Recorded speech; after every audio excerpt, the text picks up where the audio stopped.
Start करते हैं lecture. Last topic हमने इमेज डायग्राम पढ़े फॉर केस ऑफ मिरर, जिसमें हमने कॉन्वेक्स मिरर और कॉनकेव मिरर से रिलेटेड इमेजेस को ऑब्जर्व करा। अब हम बात करेंगे मिरर फॉर्मूला की और उसके डेरिवेशन की। Derivation of mirror formula, mirror formula for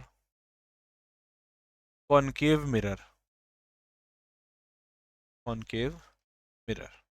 देखिए यहाँ से, चूंकि कॉनकेव मिरर से रिलेटेड 6 केसेस हमने डिस्कस करे इमेज फॉर्मेशन के, तो हम उनमें से ही किसी एक केस को उठाएंगे और हम डेरिवेशन को प्रूव कर देंगे। तो हम एक केस लेते हैं, when it forms a real inverted and diminished image. Concave mirror का वो केस जिसमें आपकी रियल इन्वर्टेड और डिमिनिश्ड इमेज बनेगी। ठीक है, तो सबसे पहले हम इमेज डायग्राम बना लेते हैं। देखिए कुछ इस तरह से।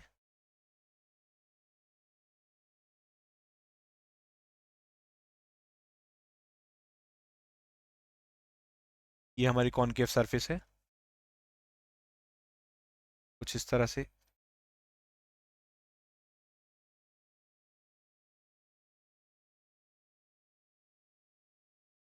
ये हमारी प्रिंसिपल एक्सिस। इस प्रिंसिपल एक्सिस पर एक ऑब्जेक्ट रहेगा, तो ये हमने ऑब्जेक्ट कंसीडर कर लिया कुछ इस तरह से। अब इमेज फॉर्मेशन के लिए मिनिमम 2 रेस की रिक्वायरमेंट होती है, लेकिन हमें यहाँ डेरिवेशन करना है। तो इमेज फॉर्मेशन के लिए जितनी भी रेस ड्रॉ होती हैं, उन सारी रेस को हम यहाँ ड्रॉ करने वाले हैं। जैसे द फर्स्ट केसेस, अगर आपकी रेज पैरेलल जाए, first one is if the light rays move parallel to principal axis like this. Parallel जाने वाली रेस आपकी फोकस से पास होंगी। ये फोकस से पास हो गई, चली गई। सेकंड कंडीशन, आपकी इमेज रे पोल से जाए, तो पोल के केस में एंगल ऑफ इंसिडेंस और एंगल ऑफ रिफ्रैक्शन इक्वल होंगे। तो ये आपकी कुछ इस तरीके से ये चली गई। और थर्ड केस, आपकी इमेज रे सेंटर ऑफ कर्वेचर से ही पास हो जाए। ये थर्ड केस हो गया, तो ये आपकी सेंटर ऑफ कर्वेचर से पास हो गई। ठीक है, इस मिरर को थोड़ा सा मैं और आगे बढ़ा देता हूँ कुछ। और फाइनली इमेज आपकी कुछ यहाँ पर इस तरीके से बन गई। तो आई होप आपको इमेज डायग्राम समझ में आया होगा। मैं इसकी नेमिंग कर देता हूँ ए बी। पैरेलल वाली रे फोकस से पास हुई, पोल वाली रे के लिए आई और आर दोनों बराबर हो जाएंगे। That means this is angle of incidence और this is angle of reflection. ठीक है, ये इमेज फॉर्मेशन हुआ ए डैश बी डैश, और इमेज से लेके पोल तक की डिस्टेंस को हम v से रिप्रेजेंट करते हैं। ऑब्जेक्ट से लेके पोल तक की डिस्टेंस को हम u से रिप्रेजेंट करते हैं। और f फोकस है, फोकस से लेके पोल तक की डिस्टेंस को हम f से रिप्रेजेंट करते हैं। इस तरीके से हमने इमेज डायग्राम बना लिया। इस पॉइंट को मैं m से रिप्रेजेंट कर देता हूँ। ये हमारा सेंटर ऑफ कर्वेचर हो गया। तो एक बार फिर से मैं स्टार्ट करता हूँ, ध्यान से सुने। हम करने वाले हैं derivation of mirror formula for concave mirror, और वो भी किस केस में, when it forms a real inverted and diminish image. जब वो रियल इन्वर्टेड और डिमिनिश इमेज को फॉर्मेशन करेगा। तो अगर आप डायग्राम को ध्यान से देखें, तो ये कॉनकेव मिरर है। ठीक, इस कॉनकेव मिरर में हमने प्रिंसिपल एक्सिस ड्रॉ करी। प्रिंसिपल एक्सिस ड्रॉ करने के बाद में इमेज फॉर्मेशन के लिए जितनी भी रेज हम ड्रॉ कर सकते थे, वो सारी रे ड्रॉ करी हमने। हमने पैरेलल पास कराई रे, हमने पोल से पास कराई, और हमने सेंटर ऑफ कर्वेचर से पास कराई। ये सारी रे एक पॉइंट पर मीट हुई, उस पॉइंट को हमने क्या बोला, ए डैश। ये पॉइंट है आपका बी डैश। अगर आप ध्यान से देखें, तो एक्चुअल मीट हो रही है रे, दैट मीन्स रियल इमेज है। इन्वर्ट हो गई है और साइज भी क्या हो गया है, ऑब्जेक्ट से थोड़ा छोटा हो गया, दैट मीन्स डिमिनिश भी हो गया है। तो इमेज डायग्राम सबको समझ में आया? बताइए जल्दी से, अदर स्टूडेंट्स।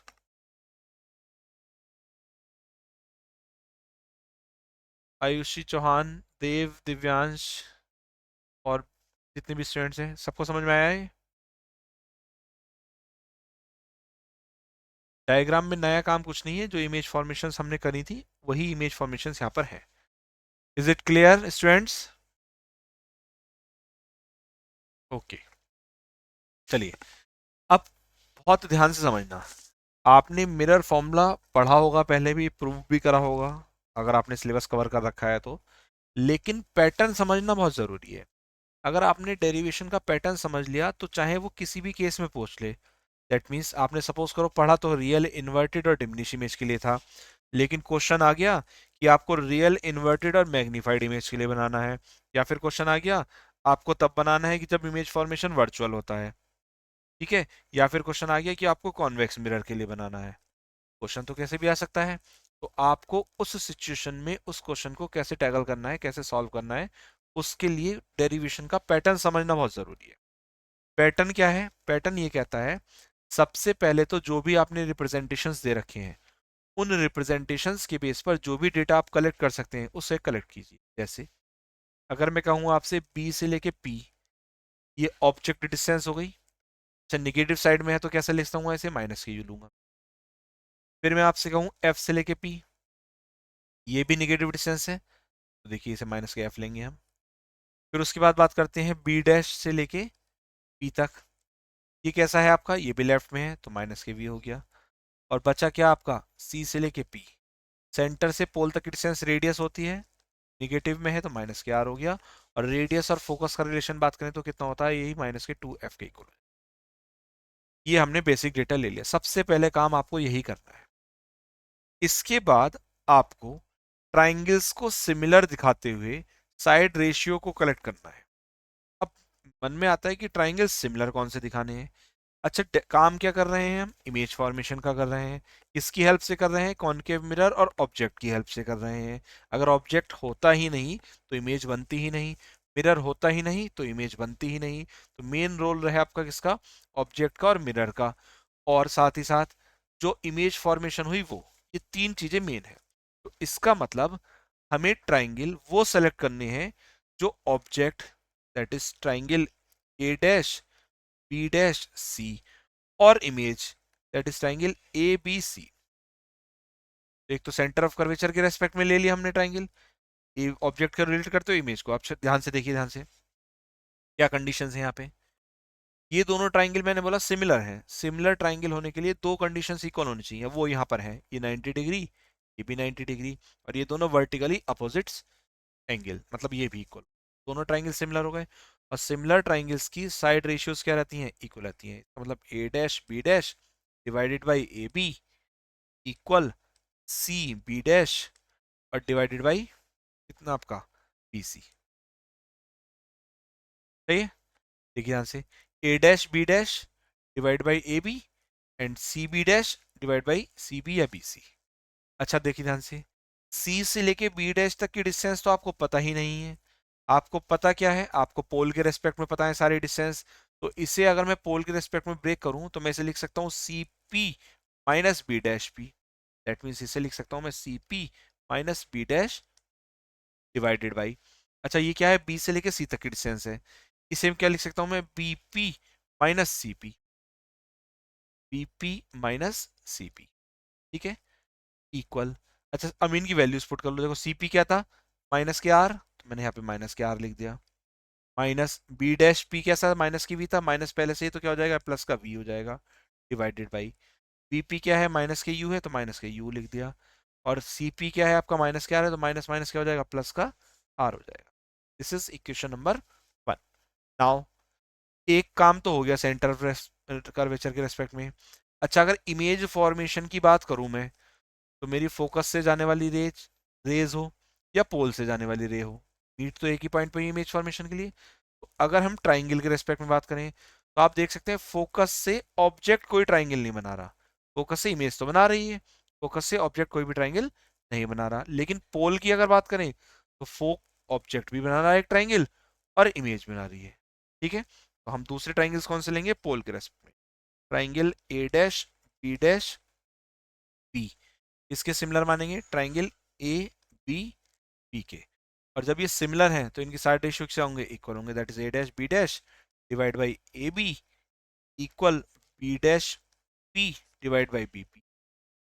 देव, आप अपने मोबाइल की स्क्रीन पर टच ना करें प्लीज, ठीक है। अच्छा देखिए, बी डैश से लेके पी तक की डिस्टेंस दैट इज माइनस के वी, पुट कर दिया हमने। और बी से लेके पी तक की डिस्टेंस क्या है, माइनस के यू, तो हमने माइनस का यू पुट कर दिया। माइनस से माइनस कैंसिल हो जाएगा, या जाएगा वी अपॉन यू। अगर यहां तक कोई डाउट हो तो प्लीज पूछिए। इतना डेरिवेशन समझ में आया सबको? एक पैटर्न है, पैटर्न कहता है आप इमेज डायग्राम बनाएं। इमेज डायग्राम बनाने के लिए ऑब्जेक्ट और इमेज ट्राइंगल फॉर्मेशन जिनके साथ कर रहे हो, वो ट्राइंगल फॉर्मेशन या तो सेंटर ऑफ कर्वेचर के साथ करेंगे, या फोकस के साथ करेंगे, या पोल के साथ कर रहे हो, तो किन्हीं भी दो को उठाएं, साइड रेशियोज को इक्वल लें।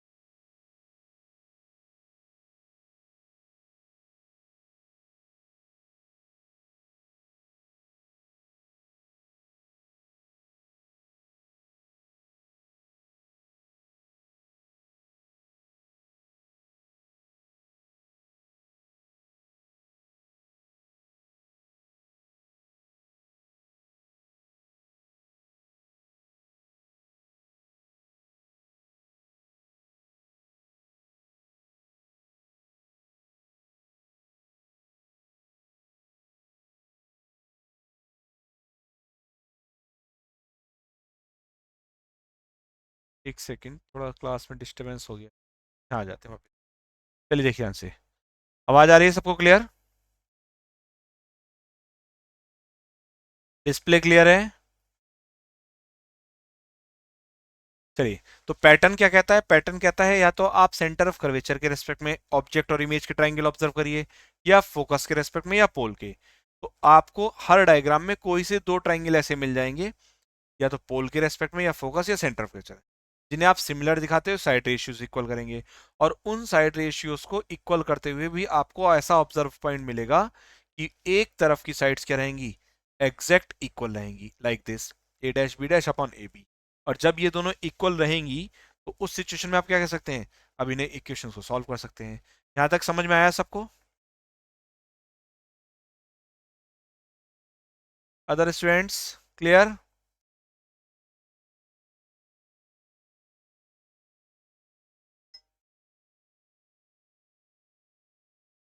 क्लियर है स्टूडेंट्स? ओके, तो from equation one and two, from equation one and two, equation one और टू से देखेंगे लेफ्ट साइड बराबर है, तो लेफ्ट साइड इक्वल है तो राइट साइड को इक्वल ले लेंगे, दैट इज माइनस के आर प्लस के वी डिवाइडेड बाई माइनस के यू प्लस के R equal V divided by U. अभी हम क्रॉस मल्टीप्लीकेशन कराएंगे, दैट मीन्स माइनस के यू आर प्लस के यू वी इक्वल माइनस के यू वी और प्लस के वी आर। ठीक, यहां से हम क्या कर सकते हैं, यू वी और यू वी एक तरफ ले सकते हैं, और बाकी दोनों चीजें एक तरफ, तो हो जाएगा वी आर, ये माइनस का इधर ले गए, प्लस के यू आर इक्वल इसे इधर ले आए, तो ये कितना हो जाएगा, two times of U V, dividing both sides, dividing both sides by UVR। जैसे आप UVR से डिवाइड करेंगे, देखिए VR से VR कैंसिल कैंसिल हो जाएगा, क्या बचेगा, वन अपॉन यू।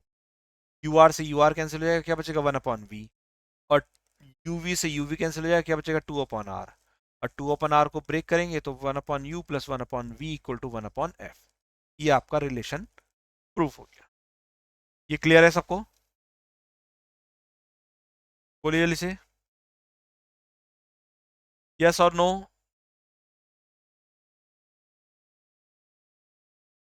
बाकी स्टूडेंट्स नहीं बोलते क्या? सब लोग बोल के बताया करें प्लीज, क्लास में इंटरेक्शन होना बहुत जरूरी है। उदित, शिखर, रुकमेश, प्रखर, हेमंत, दिव्यांश, आयुषी चौहान, आपको मेरी आवाज आ रही है सबको?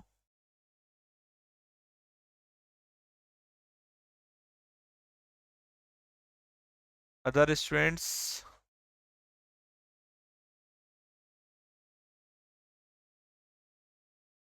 बेटा इंटरेक्ट करता रहा करो, यस और नो, नहीं पूछता हूँ बस मैं, इससे बोलने में एनर्जी लॉस नहीं होती है। ओके, इसे बोलने से कॉन्फिडेंस बढ़ता है। चलिए कोई बात नहीं। ये डेरिवेशंस आप सबको क्लियर हुआ, अच्छा लगा। अब थोड़ा सा आगे बढ़ते हैं इसमें। देखो ये कब केस था, ये केस था जब आपकी इमेज का फॉर्मेशन कैसा रहा, रियल, इन्वर्टेड और डिमिनिश। एक होमवर्क है आपके लिए, ये तीन डेरिवेशंस होमवर्क में मैं दे रहा हूं। सेकंड है, जब when concave mirror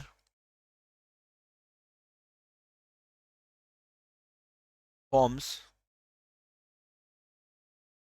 real, inverted and magnified image. कैसी इमेज, रियल, इन्वर्टेड और मैग्नीफाइड इमेज। ये कब बनती है ये भी मैं आपको बता देता हूँ, आइडिया जिससे रहे।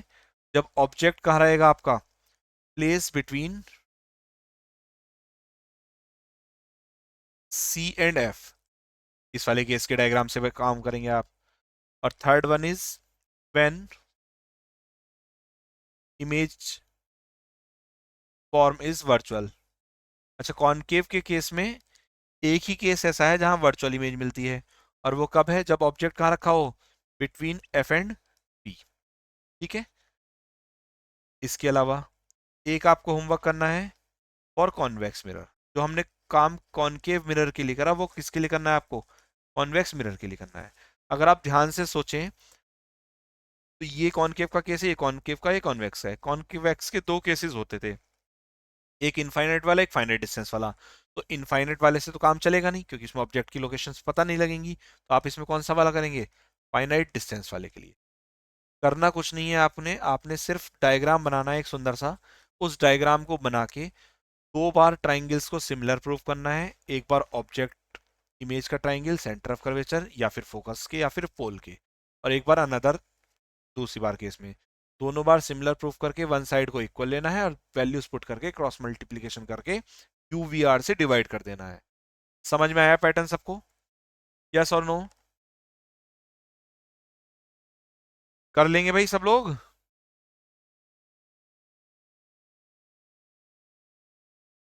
चलिए, कर लेंगे तो बहुत अच्छी बात है। अब आते हैं यूज ऑफ कॉनकेव मिरर।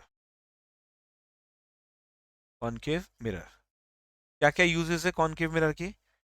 तो जैसे आप बात कर सकते हैं शेविंग के लिए, या फिर मेकअप में कॉनकेव मिरर का यूज होता है। जो डॉक्टर के सर पे लगा हुआ देखा होगा आपने, डॉक्टर हेड मिरर। ठीक है। इसके अलावा और बताइए कहाँ कहाँ कर सकते हैं। डॉक्टर मिरर हो गया, शेविंग और मेकअप के लिए हो गया। ठीक। Headlights of car, headlight of car, या फिर रेलवे इंजन, या फिर टॉर्च की जो ये है। तो आई मीन दैट मीन्स बहुत सारे ऐसे के ऐसे यूजेस आपके रहने वाले। ठीक है। अगर कॉन्वेक्स मिरर की बात करें, तो कॉन्वेक्स मिरर कहाँ यूज होता है आपका, जनरली आपका ऑटोमोबाइल्स में यूज होता है। ठीक है, रियर व्यू मिरर जो होता है वो यही होता है, मोबाइल्स। ठीक।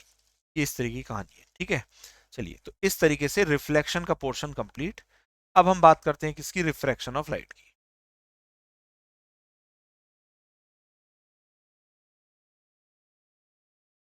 बहुत सारे यूजेस हैं सनलाइट को कंसंट्रेट करने के लिए। जनरली बेटा लेंस का यूज होता है।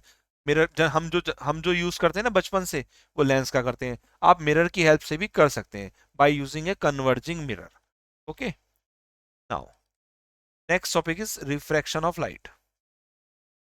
Refraction of light. अगर मैं लाइट के रिफ्रैक्शन की बात करूं तो देखो, रिफ्लेक्शन था सेम मीडियम में ही वापस आना, और रिफ्लेक्शन है एक मीडियम से दूसरे मीडियम में लाइट का चला जाना। ठीक। और वो कैसे मीडियम में पास होगी, जो ट्रांसपेरेंट मीडियम होगा। जैसे मैं आपके सामने कुछ डायग्राम्स ड्रॉ करता हूं।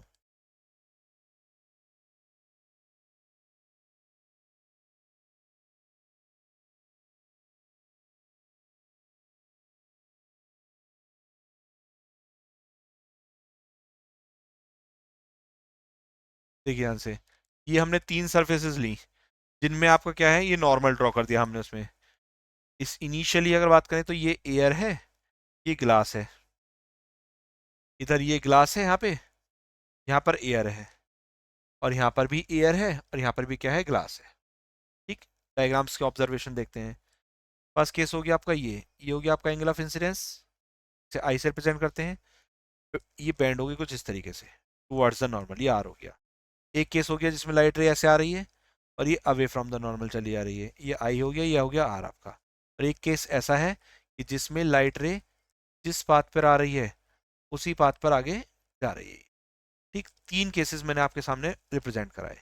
अब रिफ्रैक्शन के रिलेट में अगर बात करें तो देखो, अभी तक हम बोलते आ रहे थे रेयर मीडियम और डेंसर मीडियम, लेकिन आप ध्यान रखना, आप कभी भी, मैं तो बोलूंगा जब मैं आपको बता दूंगा चीज ऐसे नहीं ऐसे होती है, उसके बाद में इन शॉर्ट बोल दे करूंगा रेयर और डेंसर, लेकिन आप याद रखेंगे वो केवल रेयरर और डेंसर नहीं होते ऑप्टिक्स में, वो होते हैं ऑप्टिकली रेयरर और ऑप्टिकली डेंसर।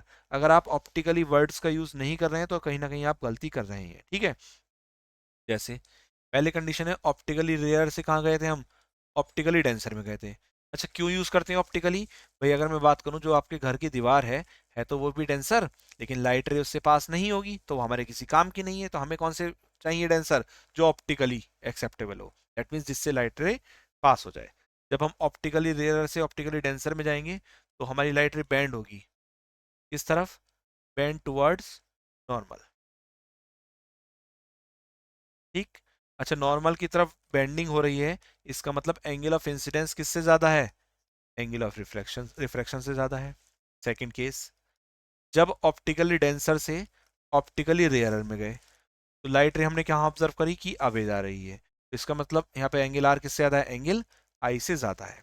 और थर्ड केस की अगर हम बात करें कि जब हम नॉर्मली इंसिडेंस कराएंगे तो उस सिचुएशन में, थर्ड केस में, आपका चाहे ग्लास से एयर हो या एयर से ग्लास हो, नॉर्मली इंसिडेंस होने पर एंगल आई और एंगल आर दोनों बराबर होंगे और यही किसके इक्वल होगा, 0 डिग्री के इक्वल होगा।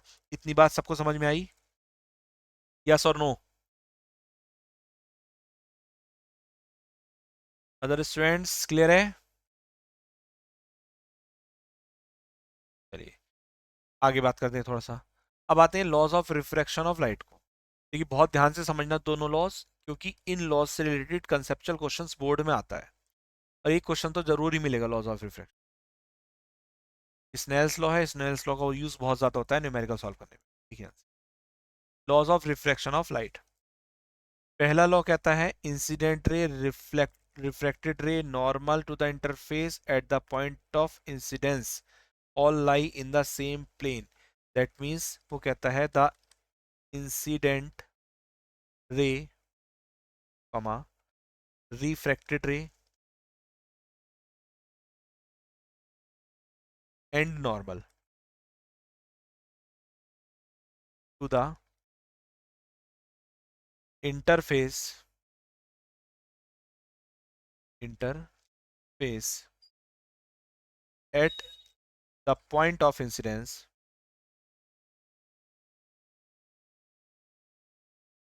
all lie in the same plane। ये तो फर्स्ट लॉ है, ये थियोरेटिकल है, आपको ऐसे ही याद करना है। अच्छा दूसरा क्या कहता है वो ध्यान से समझना, उससे कई सारी चीजें रिलेट होगी। दूसरा कहता है ratio of sine of the angle of incidence, that is sine I, to the ratio of sine of the angle of reflection, that is sine R, is equal constant. ये क्या रहता है, कांस्टेंट रहता है। और ये जो कांस्टेंट रहता है वो, अगर आप पहले मीडियम से दूसरे मीडियम में लाइट लेके जा रहे हैं, इस शब्दों को ध्यान देना मेरे बस। ठीक, हम कौन से मीडियम में एंट्री कर रहे हैं, दूसरे मीडियम में, तो वो कांस्टेंट अपने आप में 1μ2 होगा और ये बताएगा आपका refractive index of medium 2 with respect to medium 1। That means अगर मैं बोल रहा हूं कि लाइट रे एक मीडियम से दूसरे मीडियम में जा रही है, तो उस सिचुएशन में मैं अगर रिफ्रैक्टिव इंडेक्स कैलकुलेट कर रहा हूं तो दूसरे मीडियम का करूंगा, फर्स्ट मीडियम का नहीं करूंगा। दैट मीन जो बाद में लिखा होगा उसका ही माना जाएगा। ठीक, आगे बढ़ते हैं थोड़ा सा, इसमें देखिए बहुत सारी चीजें इसमें समझने के लिए, एक एक करके समझते हैं। ये जो 1μ2 लिखा मैंने, ये कुछ बुक्स में आपको कुछ ऐसे भी मिल सकता है, या फिर ये आपका कुछ ऐसे भी मिल सकता है 1μ2, या फिर ये आपका ऐसे भी मिल सकता है 1μ और 2 तरीके से। तो उसका कोई मैटर नहीं है, कुछ भी लिखा हो, पढ़ने का तरीका यही है, जो बाद में लिखा होगा उस मीडियम का रिफ्रैक्टिव इंडेक्स है पहले वाले के रेस्पेक्ट में। ठीक, आगे बढ़ते हैं इसके बाद में। यही क्या कहलाता है, यही कहलाता है आपका स्नेल्स लॉ। ये क्या कहलाता है आपका स्नेल्स लॉ ऑफ रिफ्रैक्शन कहलाता है। ठीक। अच्छा, ये जो शब्द आया रिफ्रैक्टिव इंडेक्स, ये क्या होता है देखिए। रिफ्रैक्टिव इंडेक्स क्या होता है ये। रिफ्रैक्टिव इंडेक्स होता है speed of light in vacuum, speed of light in vacuum to the speed of light in medium. Vacuum में स्पीड ऑफ लाइट और मीडियम में स्पीड ऑफ लाइट, इसका जो रेशियो होगा वही रिफ्रैक्टिव इंडेक्स होता है। क्या मतलब है, देखिए वैक्यूम में स्पीड ऑफ लाइट होती है c, और मीडियम में कितनी होती है, v होती है, that is c upon v। ठीक। अब अगर मैं आपसे कहूं refractive index of a medium with respect to vacuum, यही है कहानी। इसे ही हम बोलते हैं, इस रिफ्रैक्टिव इंडेक्स को ही हम क्या बोलेंगे, एब्सोल्यूट वैल्यू है ये इसकी, that is absolute refractive index है। अब इसे थोड़ा ब्रेक करते हैं। That means mu equal to क्या हो गया, c अपॉन v हो गया। ठीक। c इक्वल टू होता है न्यू इंटू लेमडा, तो c स्पीड ऑफ लाइट है, that is vacuum, divided by v equal to nu into lambda, lambda medium में है तो मीडियम। अच्छा, फ्रीक्वेंसी चेंज नहीं होगी, आप मीडियम में हो वैक्यूम में हो, जो भी लाइट है उसकी फ्रीक्वेंसी में कभी भी कोई चेंज नहीं आता। और ये एक बहुत अच्छा ऑब्जेक्टिव क्वेश्चन भी है, क्या, कि अगर लाइट रे एक मीडियम से दूसरे मीडियम में जा रही है तो इनमें से कौन सी क्वांटिटी चेंज होगी और कौन सी क्वांटिटी चेंज नहीं होगी। Is it clear. ठीक है, तो याद रखेंगे फ्रीक्वेंसी में कभी भी कोई चेंज नहीं होता। अगर इसे कट करें तो कितना आ जाएगा ये, lambda vacuum divide by lambda medium. ठीक। अब आगे बात करते हैं इसके बाद। इसी के रिलेशन को हम रिलेट कर सकते हैं v से, वेलोसिटी से। वेलोसिटी से जब रिलेट करेंगे तो ये कितना हो जाएगा आपका, v1 अपॉन v2। ठीक। और इसे ही हम क्या बोल देते हैं, 1 म्यू 2 बोल देते हैं, या फिर that is mu 2 upon mu 1 बोल देते हैं। इस तरीके से रिलेशन है और इनसे न्यूमेरिकल बनते हैं। देखिए ये कैसे बना, एक सेकेंड, चलिए देखिए ध्यान से। ये कैसे बना, एक बार फिर से देख लीजिए।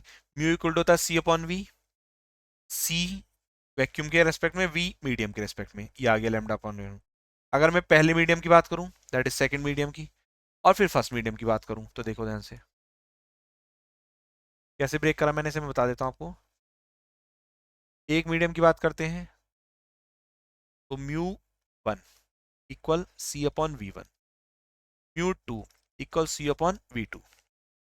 यहां से मैं वैल्यू दोनों को डिवाइड कर देता हूं, that is mu 2 upon mu 1। जैसे मैं डिवाइड करूंगा सी से सी कट जाएगा, v1 अपॉन कितना आ जाएगा, ये v2 आ जाएगा। इस चीज को ही हमने यहाँ रिलेट करके और डायरेक्ट लिख दिया है। यहां तक कोई डाउट हो तो प्लीज पूछिए, समझ में आया इतना। अदर स्टूडेंट्स, आयुषी, दिव्यांश, हेमंत, महक, प्रखर, रुक्मेश, शिखर, उदित, आपको क्लियर है।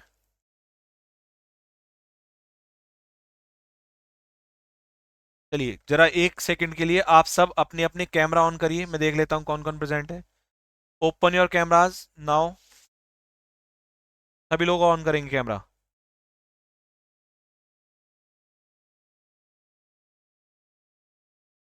जब बिस्तर के अंदर लेटे हुए हो क्या, कैमरा रुकमेश डन, बंद कर दीजिए। आयुषी बंद कर दीजिए कैमरा।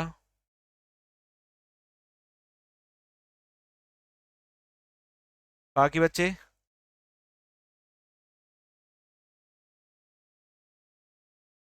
उदित, प्रखर,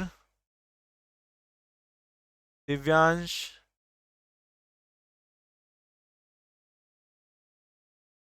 बाकी बच्चे भी जल्दी से कैमरा ऑन करिए अपना।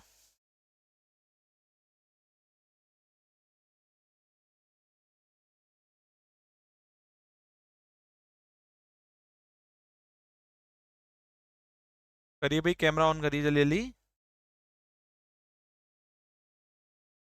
शिखर, महक, प्रखर, हेमंत, दिव्यांश, आयुषी चौहान।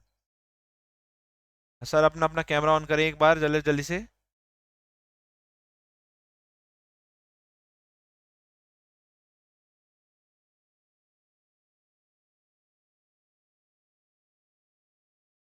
ऐसा लग रहा है कि आप बहुत आराम से बिस्तर के अंदर लेटे हुए हैं और क्लास सुन रहे हैं। कैमरा ऑन करने की बात आई तो टेंशन हो गई मन में। राइट। बस ऑन करना है और ऑफ करना है, इतना ही काम करना है।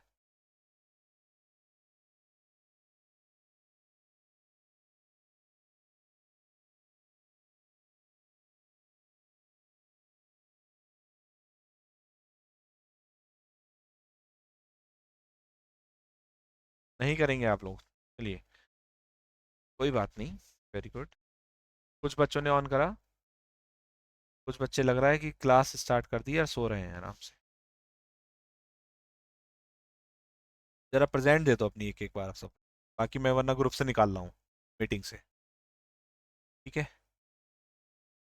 जो जो यस बोलेगा उसे ही क्लास में रखा जाएगा, अदरवाइज आप को रिमूव कर दिया जाएगा। आयुषी पाल, आयुषी चौहान, दिव्यांश,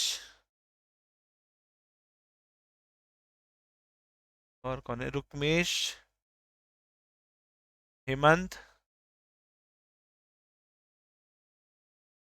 शिखर, उदित। अरे सब हो, तुम तब भी कैमरा ऑन करने में शर्मा रहे हो। अरे भाई मैं कोई तुम्हें, चलो कोई बात नहीं।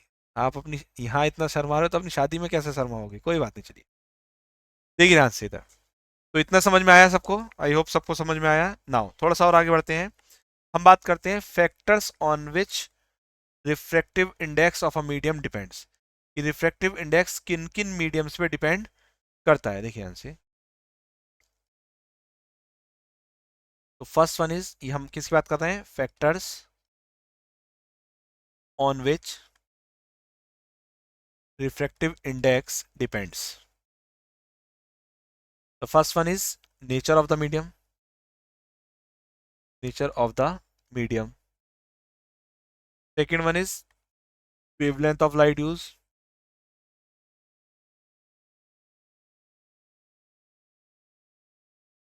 Third one is temperature.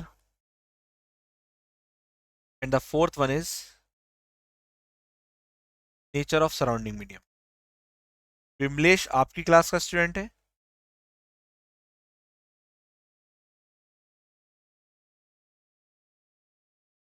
बताइए भाई। चार फैक्टर्स पे डिपेंड करता है, nature of the medium, wavelength of light use, temperature और नेचर ऑफ सराउंडिंग मीडियम। इन चीजों पर रिफ्रैक्टिव इंडेक्स डिपेंड करता है। ठीक है। यहां तक कोई डाउट हो तो प्लीज पूछिए, यस और नो। क्लियर है यहां तक?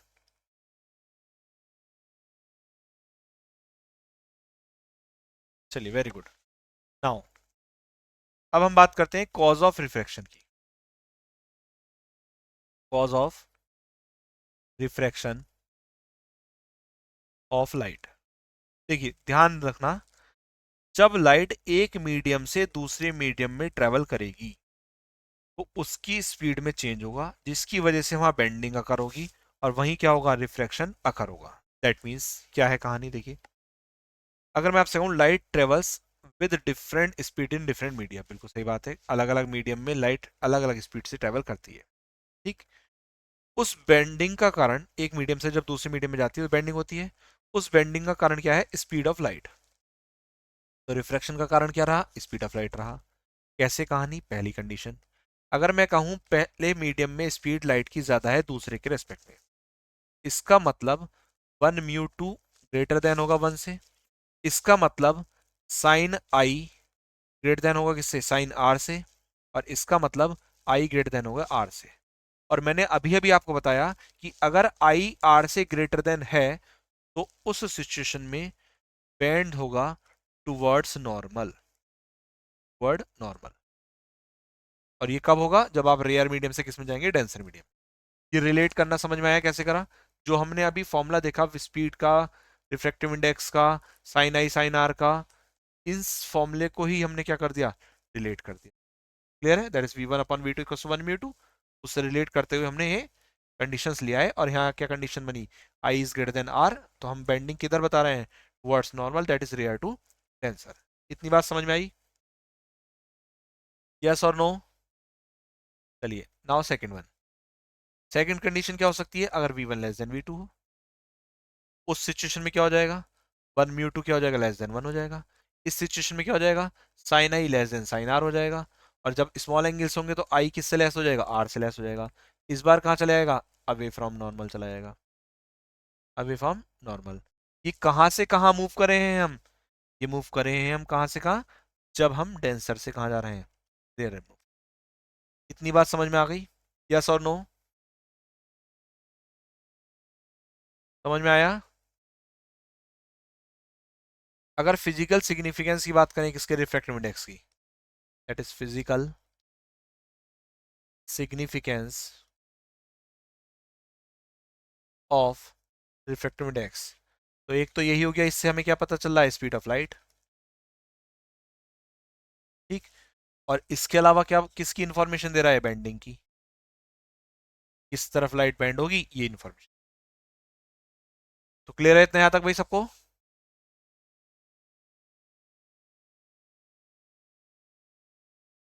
चलिए इस लेक्चर को यहीं रोकते हैं। ओके।